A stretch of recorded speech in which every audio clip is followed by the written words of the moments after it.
श्रीमद्भगवद गीताय नमो नमो नमो नमो नमो नमो नमो नमो नमः। ओम श्रीमद्भगवद गीताय तृतीयोऽध्याय आरम्भं करोति वः।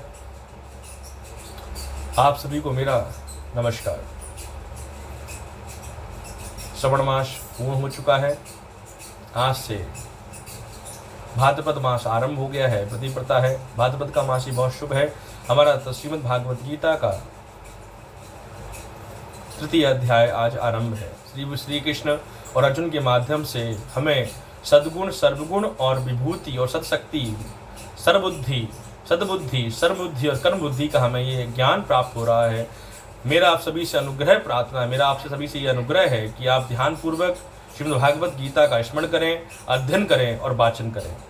ग्रंथों के अध्ययन करने से समस्त पापों से मुक्ति मिलती है, हमारा हृदय पवित्र होता है, हमारा मन शांत रहता है और घर में सुख, शांति, समृद्धि और भक्ति का आगमन बना रहता है।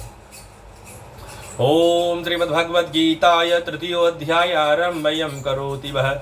अर्जुनोवाचः ज्यायसे चेत्रकर्मभ्यं मताय जनार्दन बुद्धि जनार्दनम् बल्कीताग्रघोरभ्यं नियोजिताभ्यं च केशवः। अर्थात अर्जुन कहते हैं, हे जनार्दन, यदि आप को कर्म की अपेक्षा ज्ञान श्रेष्ठ मान्य है तो फिर हे केशव, मुझे भयंकर कर्म में क्यों लगाते हो। जैसे भगवान ने कहा द्वितीय अध्याय में कि कर्मम ज्ञानम प्रदक्षते कर्भम प्रखान प्रक्षते, अर्थात कर्म प्रमुख श्रेष्ठ है।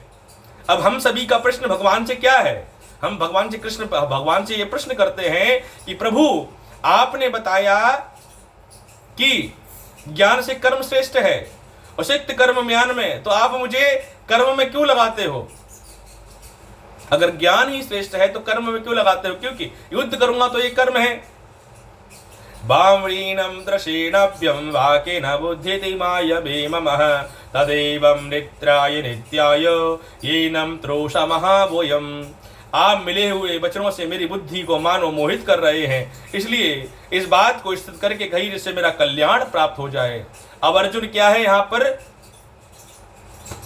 भ्रमित हो रहे हैं कि भगवान ने प्रथम और दूसरे अध्याय में ज्ञान और कर्म के बारे में बताया कि कर्म और ज्ञान क्या है, लेकिन अर्जुन रूपी मनुष्य का ये कर्तव्य बनता है, ये दायित्व बनता है कि अपने हर प्रश्न का उत्तर श्रीमद् भागवत गीता के माध्यम से हर एक प्रश्न को बार बार पढ़े, समझे और अपने गुरुजनों से उसका उत्तर समझे कि इस प्रश्न का उत्तर क्या है। क्योंकि श्रीमद् भागवत गीता, उपनिषद, जितने भी हमारे ग्रंथ हैं, उन सबको पढ़ना नहीं होता है, अपितु उन सबको समझना अति आवश्यक है। लेकिन अगर आप उनको बिना समझे सिर्फ रट्टा मारेंगे, सिर्फ पढ़ेंगे, तो उसका पढ़ने का कोई भी साध्य नहीं है। तो अर्जुन ने क्या कहा भगवान श्री कृष्ण के, हे प्रभु, आपने मुझे जो ज्ञान बताया है, आपने मुझे जो परभक्षण ज्ञान बताया है, इस ज्ञान के कर्म भाग से मेरी जो मृति भ्रम हो रही है, इसका मेरा कल्याण करो, मुझे सद्मार्ग पर जाने का एक साध्य बताइए। श्री भगवान वाच लोके सत्रभानिष्ठं पुरा प्रोक्त्वा महानिदः ज्ञान योगेन संख्यानम कर्म योगेन योगिनम। अर्थात उन्होंने कहा कि भगवान बोले, हे निष्पाप, इस लोक में दो प्रकार की निष्ठा होती है, मेरे द्वारा पहले कही गई है। उनमें से सांख्य योगिनियों की निष्ठा जो ज्ञान योग से हो और सांख्य योग निष्ठा जो कर्म योग से होती है। भगवान ने कहा कि निष्ठा दो प्रकार से प्रकट होती है, एक तो होती है कर्म योग से और दूसरी किससे होती है? ज्ञान योग से प्रकट होती है। तो जीवन में ये आप नित्य मान के चलिएगा, कर्म भी आवश्यक है और ज्ञान योग भी आवश्यक है। हम जो जीवन में कर्म करते हैं क्या है? कर्म योग है। कर्म योग क्या है? अपने पुत्र रूप का निर्वहन करना, अपने पिता रूप का निर्वहन करना, अपने भ्राता रूप के निर्वहन करना, अपने और भ्राता के रूप में निर्वहन करना, और समस्त जो आपकी निर्वहन दायित्व है आपके, उसको पूर्ण तरीके से निर्वहन करना, ये आपका कर्म यज्ञ है। क्या है ये? कर्म यज्ञ है। इसको क्या कहते हैं? निष्काम कर्म योग कहा जाता है, कर्म योग है। उसी प्रकार से ज्ञान योग्य है। हमारा सबका जन्म जो मनुष्य देह प्राप्त हुआ है, हमारा दूसरा दायित्व क्या है कि हम ज्ञान योग्य संभाषण करें। वो क्या है? समस्त उपनिषदों का, ग्रंथों का अध्ययन करें, गुरु के पास जाकर शिक्षा ग्रहण करें, गुरुकुल में जाकर शिक्षा ग्रहण करें, हमारे सबका ज्ञान योग्य है। जब तक ज्ञान प्राप्त नहीं होगा तब तक आप कर्म ज्ञान की विभक्ति नहीं कर सकते। ना कर्माणप्त ना कृत्यै पुरुषस्त्रदायं प्रगावः ना चंद्रशन्याय देवायं सिद्धि समात गच्छति। साधना की प्रकृतावस्था अर्थात पराकाष्ठा का नाम ही निष्ठा है। निष्ठा कर्म निष्ठा, ज्ञान निष्ठा अर्थात साधन की परिवृत्त अवस्था। जो आप साधन करते हैं, जो अवस्था पक जाती है, पक जाने का मतलब क्या होता है? जहां पर आपके हृदय में काम, लोभ, मद, अहंकार का एक निछड़ मरी मात्र एक लक्षण नहीं होता, वो परिपक्वता बोलते हैं। क्या कहते हैं लोग, बड़े लोग, अब ये परिपक्व हो गया है। परिपक्व का मतलब ये पक गया है। तो जो ज्ञान की परिपक्वता की साधना की परिपक्वता को ही निष्ठा कहा जाता है। तो इसलिए कर्म निष्ठा और ज्ञान निष्ठा दोनों का महत्वपूर्ण है। कर्मनिष्ठा और ज्ञान निष्ठा। जब तक आप कर्मनिष्ठ नहीं होगे, जब तक आप ज्ञान निष्ठ नहीं होगे, भगवान की भक्ति के पात्र नहीं बन सकते, कदापि नहीं बन सकते, कदापि नहीं बन सकते। तो इसलिए सबसे पहले अपने ज्ञान की प्रतिष्ठा को, आपको परिपक्वता को पाना पड़ेगा।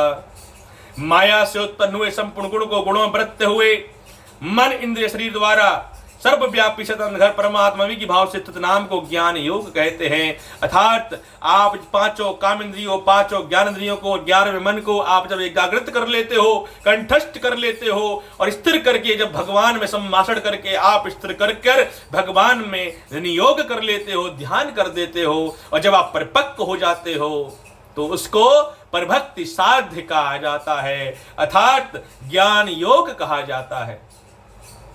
इसको संन्यास संज्ञा योग नामों से भी कहा है, इसको संन्यास संख्या योग भी कहा जाता है। फल और आसक्ति का त्याग कर भगवान अज्ञा केवल पदार्थ समस्त कर्मों करने वाला निष्काम कर्म योग है। इसी को सत्य योग, बुद्धि योग, कर्म योग और धर्म योग कहा जाता है। अर्थात निष्काम, जिसके अंदर कोई कामना शेष नहीं बची, वही निष्काम कर्म योग कहा जाता है। वो निष्काम भक्ति, निष्भक्ति योग भी कहा जाता है। मनुष्य ना तो कर्मों का आरंभ किए बिना निष्पार्थ कर्ता को ज्ञानी श्रेष्ठ प्राप्त हो सकता है, और ना कर्मों के केवल प्रत्याग मात्र सिद्धि ज्ञानी का कोई प्राप्त करता। भगवान कहते हैं कि देखो, दो प्रकार के कर्म हैं, अर्थात एक तो ज्ञान योग है और दूसरा क्या है? कर्म योग है। अब कर्म योग के अंदर भी बिना कर्म योग ज्ञान योगी नहीं बन सकता, और बिना ज्ञान योगी कर्मनिष्ठ कर्मनिष्ठी परता प्राप्त नहीं कर सकता है। ऐसा भगवान श्री कृष्ण अर्जुन से कहते हैं। ना हिम ग्रस्त्याति ना जातु नित्य कर्मा च कर्मतः कर्मते द्वश्च चा कर्मं सर्वं प्रताति ना गुणे। निसंदेह जो कोई मनुष्य किसी भी काल में क्षण मात्र भी बिना कर्म के नहीं रहता, क्योंकि सारा मनुष्य समुदाय प्रकृति जनहित गुणों द्वारा परवश हुआ कर्म के बाद में बंधा हुआ है। अर्थात जो भी मनुष्य देह को प्राप्त करता है वह कर्म में बंध जाता है, माया से बंध जाता है, कर्म में बंध जाता है। तो इसलिए हमें ज्ञान योग और कर्म योग करना चाहिए। कर्मेन्द्राणि संस्थयम् नाजानिमस्त्रात स्मरः यत्रेणानि बहामूत्वा मिथ्याचाय उक्ष्वते। जो मूढ़ बुद्धि मनुष्य समस्त इंद्रियों को हठ पूर्वक ऊपर से रोककर अपने मन से उन इंद्रियों को विषयों का चिंतन करता है, वह विद्याचारी अर्थात दंभी कहा जाता है। कुछ लोग मूर्ख होते हैं जो कहते हैं कि भगवान की भक्ति से क्या मिलेगा, हमें तो इतना धन योग मिला हुआ है, हमारे परिवार में, हमारे घर में धन धान संपदा बनी हुई है, मेरे पास में भक्ति का समय नहीं है महाराज, मैं समय भक्ति नहीं कर सकता। मेरे पास तो समय है कि सुबह प्रातः काल में जाऊं और मंदिर में जाके लोटा छोड़ दूं, यही कार्य है। तो उनको दंभी कहा जाता है, जो अहंकार से ग्रसित हैं। किससे? अहंकार से ग्रसित है। वो सोचते हैं कि जो मैं कर रहा हूं वो सर्वथा उचित है। जो गुरुओं की बात की अवहेलना करते हैं, गुरुओं का पूजन नहीं करते, भगवान की भक्ति को अलंघन समझते हैं, ऐसे लोग दंभी कहलाते हैं। मैं हमेशा कहता हूं 8-24 पृथ्वी परिक्रमा करती है, 24 घंटे का परिक्रमा भाव होता है। 365 दिनों में पृथ्वी सूर्य की परिक्रमा करती है और 24 घंटे में पृथ्वी अपने अपरूप की परिक्रमा करती है।